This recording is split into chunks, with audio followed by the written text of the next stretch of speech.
কুদরতুল্লাহ জামে মসজিদ সিলেটে জুমার খুতবা বাংলায় দিয়েছে, সে বিষয়ে সোশ্যাল মিডিয়ায় পর্যালোচনা হচ্ছে।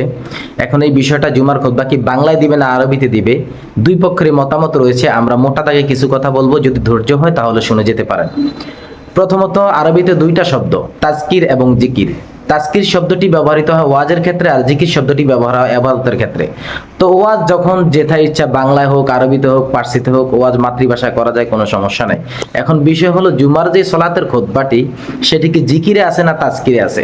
এই ব্যাপারে আল্লাহ পবিত্র কোরআনে বলতেছেন, ইয়া আইয়ুহাল্লাযীনা আমানু ইযা নুদিয়া লিস-সালাতি মিন ইয়াউমিল জুমআ ফাসআউ ইলা যিকরিল্লাহ। এখন এই যে খুতবার দিকে দৌড়ানোর কথা বলছেন, সলাতের দিকে, এখানে খুতবাকে জিকিরের অর্থে ব্যবহৃত, মানে ইবাদতের জন্য ব্যবহৃত হয়েছে আর কি। তো যেটা ইবাদত তো আপনি বাংলায় করলে হবে না, সেটা অবশ্যই আরবিতে হতে হবে। এই আয়াত থেকে প্রমাণিত হয় জুমার খুতবা অবশ্যই আরবিতে দিতে হবে। এছাড়া জুমার খুতবা দেওয়ার জন্য একটা শর্ত রয়েছে, যে জুমার খুতবা জোহরের ওয়াক্ত, সলাতের ওয়াক্ত আসার পরে জুমার খুতবা দিতে হবে। এর আগে দিলে জুমার খুতবা দেওয়া হবে না, ওটা পুনরায় দিতে হবে। এখন ওয়াজ করার জন্য কি আমাদের এমন কোনো টাইম মেনশন আছে? আপনি খুতবা ওয়াজ যে কোনো সময় করতে পারেন, সেটা জোহরের আগে কি, রাত্রে কি, আর সকালবেলায় কি। যেহেতু খুতবাকে আপনার জোহরের ওয়াক্তের সাথে একটা শর্ত লাগিয়ে দেওয়া হয়েছে, তার মানে এটা একটা ইবাদত। এটা আপনার ইচ্ছা মতো মন মতো করলে হবে না। তৃতীয় আরেকটা বিষয় আমরা জানতে পারি যে ফিকহের কিতাবের মধ্যে রয়েছে যে কোনো ব্যক্তি যদি খুতবা না পারে, সে মিম্বারে দাঁড়িয়ে সুবহানাল্লাহ, আলহামদুলিল্লাহ অথবা আল্লাহু আকবার এই ধরনের কোনো কথা যদি বলে, তাহলে তার খুতবা আদায় হয়ে যাবে।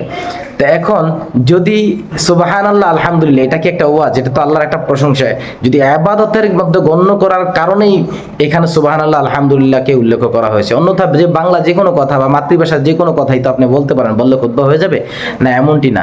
এই ধরনের পর্যালোচনাগুলো করলে, এবং বুখারী শরীফে কিছু হাদিস রয়েছে এই বিষয়ে, দুই তিনটা হাদিস রয়েছে যে জুমার খুতবাটা আসলে এটা একটা ইবাদতের মধ্যেই গণ্য। তো যেটা ইবাদতের মধ্যে গণ্য, সেটাকে আপনি মাতৃভাষায় দিবেন কিভাবে? এখন মাতৃভাষা বলতে আপনি কি বুঝাইছেন? আপনি বলছেন আঞ্চলিক ভাষা। মাতৃভাষা বলতে আঞ্চলিক ভাষা। এখন আমি চাঁদপুরে আছি, আমার আঞ্চলিক ভাষা একরকম, যারা সিলেটে বসবাস করছে তাদের আঞ্চলিক ভাষা একরকম, যারা আপনার চট্টগ্রামে বসবাস করছে তাদের আঞ্চলিক ভাষা একরকম। এখন আপনি শুদ্ধ বাংলায় খুতবা দিতে গিয়ে আপনি তো চট্টগ্রামের ভাষায় দিলেন না, অথবা আপনি তো কুমিল্লার মাতৃভাষায় দিলেন না। হ্যাঁ, যদিও সকলের ভাষা বাংলা, কিন্তু এর মধ্যে তো ব্যবধান হয়েছে। পাহাড়িদের ভাষা আবার অন্যরকম। তো বিষয়গুলো আসলে এইটা একটা উম্মতের ঐক্যমত হচ্ছে যে খুতবা আরবি দিতে হবে। এখন যারা বাংলাতে দিচ্ছেন, এটা আপনারা কি মুসলিম উম্মাহের মধ্যে ঐক্যের বিনষ্ট করছেন না? অবশ্যই উম্মতের ঐক্য বিনষ্ট করছেন, সেদিকে আপনাদের ভ্রুক্ষেপ নাই। এর মাধ্যমে যে উম্মতের উম্মতের ঐক্য নষ্ট হয়ে যাচ্ছে।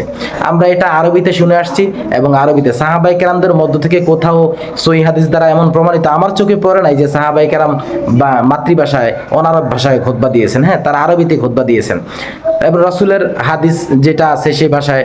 তো এখন বিষয়গুলো হচ্ছে আরবিতে খুতবা দেওয়া, এটা একটা তাৎপর্যপূর্ণ, এবং আমাদের অবস্থাটা হচ্ছে এমন যে আমরা আরবিতে খুতবাকে ভালোবাসি, আরবিতে খুতবা দেওয়াকে পছন্দ করি। যারা বাংলা দিচ্ছেন বা বাংলায় দেওয়ার চেষ্টা করছেন, ওনারা আমাদের মধ্যে একটা ফাটল সৃষ্টি করার, ফিতনা সৃষ্টি করার চেষ্টা করছেন। তো এই থেকে আমাদেরকে অবশ্যই বিরত থাকতে হবে।